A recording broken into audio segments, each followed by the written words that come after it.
morning, everyone. I'm Zach Wheeler, and I'm with a very special artist this morning, Renata Brenner. She is Felted Flora. Renata, thank you so much for joining us. Oh, I'm glad to be here. You know, I have admired your hats for some time now, and they're quite beautiful and so unique. Tell us a little bit about Felted Flora. Okay, well, Felted Flora sort of evolved. I didn't learn to knit till 2006. I learned to crochet as a child, and my grandmother tried to teach me to knit, and she was a good knitter, but not a particularly good teacher, and it didn't take. And I tried year after year to learn how to knit, and I tried to teach myself, and it just didn't take. And in 2006, I said, you know, this can't be this hard. There are 5-year-olds on this planet that knit. And by that time, there was the internet, and there were videos, and so I taught myself how to knit. And I used to teach biology in New Jersey, and my health failed me, and I found myself with a lot of time on my hands and not a lot of, a physical disability that meant I needed to sit a fair amount. Mm-hmm. And so I started knitting. I, taught myself from the internet and some help locally. And I never really understood felting. I thought, why would you take your knitting and ruin it? It seemed peculiar to me. Yeah, it's unique. And I was in the shop in Watkins, the Fiber Arts in the Glen, and I saw a hat that was felted, and I thought, that's a reason for felting. That's really cool.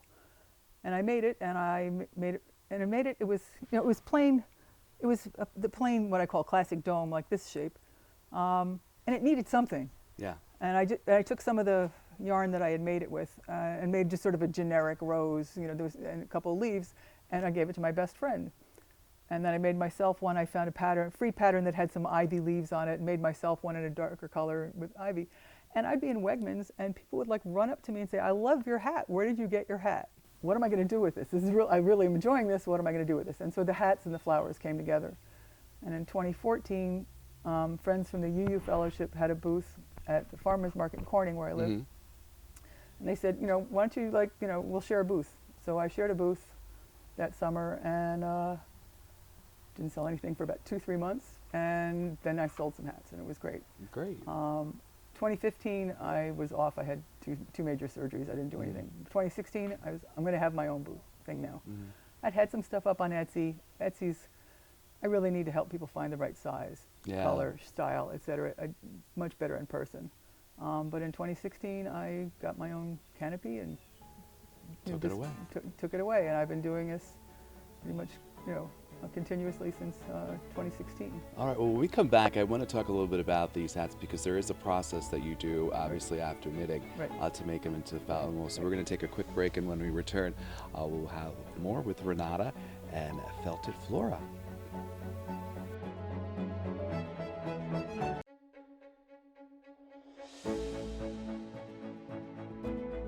Welcome back, everyone. I am with Renata Brenner of Felted Flora, and we're talking about her stunning hats. They're just so unique, so beautiful. Renata, the style, it's a mix of modern and Downton Abbey, I feel. Yeah, it's definitely, I started with this sort of basic classic dome that I was making in various sizes and brim widths. But then I was watching the Miss Fisher Murder Mysteries in Downton Abbey, and Miss Fisher had these wonderful cloches, and I thought, I have to figure out how to knit that brim. That is so incredibly cool. And it's been really popular. So then I spread out, and I started doing, the ones over there are called bells. The brim is not as horizontal, it's sort of more bell-shaped. Most of those styles I do in different brim widths and a range of sizes. And I have some other cloches that don't have flowers on them, that are more geometric, that have pleats. But cloches which pull down on your head, they don't sit up higher, have become really popular, and they're really functional. And so they've been a really good seller. I want to accentuate the geometry. If I'm doing geometry, flowers, they don't always play together well. So a variety of pleats just playing, and those pleats are knitted into the fabric before it gets felted. It's all engineered into the knitting itself. And I've done some guys' hats, because the guys would say, well, there's nothing here for me. So now I have some trilbies. Half of what I do is custom orders. Yeah. I want to talk a little bit about that in just a moment, but we're going to take a quick break, and when we return, we'll be back with Renata. We're going to talk about how you make your custom orders and how you style up your customers, and we'll be right back. So keep it here.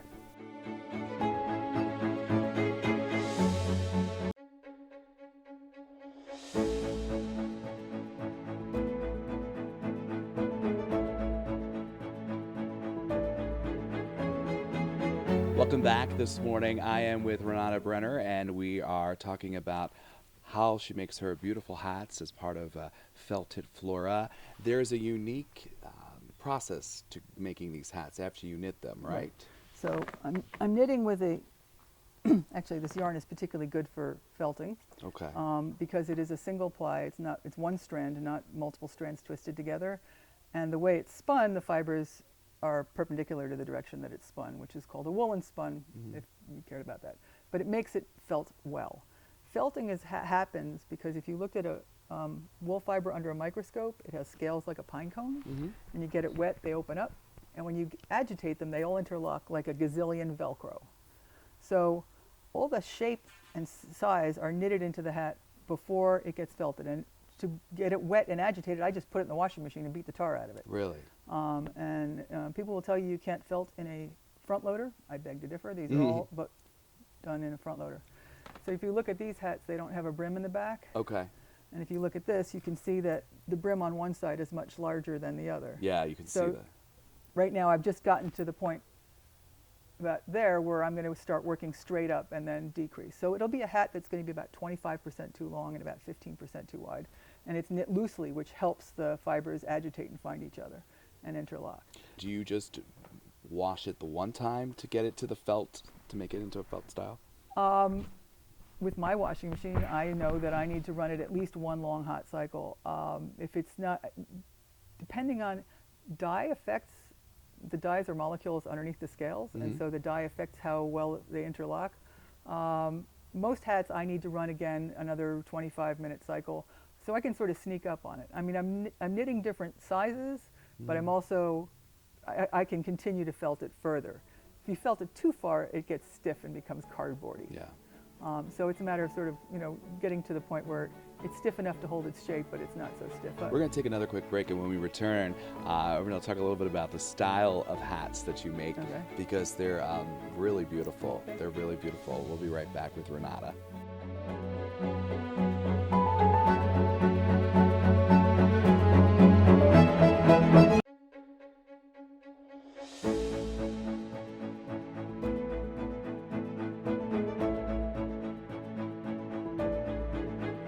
Welcome back this Friday morning. I am with Renata Brenner, and she is of Felted Flora, and we're discussing her amazing art, which is making these beautiful and simply stunning hats.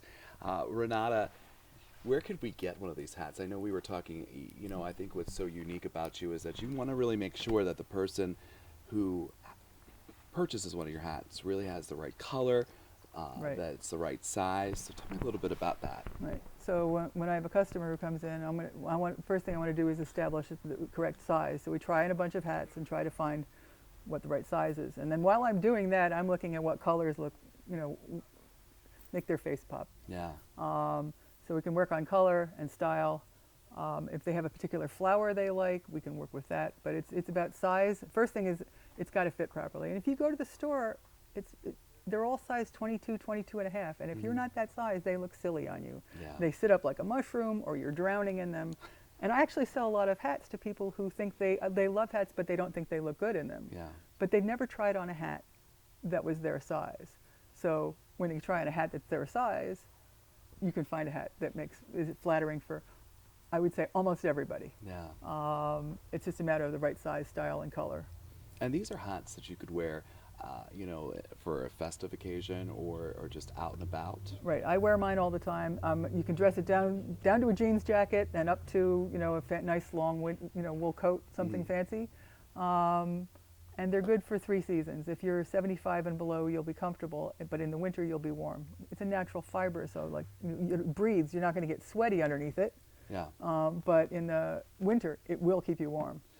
Where can I get, if someone was looking for one of these beautiful hats, where could they go and get them? Where are you at? Right now, I am on Sundays at Chamberlain Acres Farmers Market in Southport, and that's Sundays from 11 to 3. Yeah. You also have Facebook, right? Right. I'm on Facebook under Felted Flora. One of the things that I get out of this, besides making my fiber habit pay for itself, is they make people happy. Yeah. They make people feel good.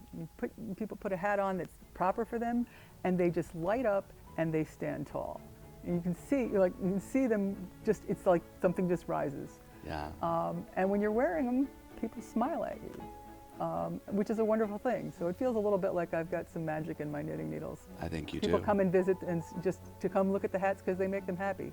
And people are welcome to come and visit and, look at the hats, try them on, come chat. And be happy. And be happy. I love it. And I'm at the Corning Farmers Market starting in June. Okay. Well, thank you, Renata. Thank you so much for taking this time Thank you. to be with us this morning and to sharing this wonderful, your wonderful art. It's been wonderful. We're going to post more information on our website, mytwintears.com, with some amazing pictures. So thank you again. And of course, 18 News Today will return after this.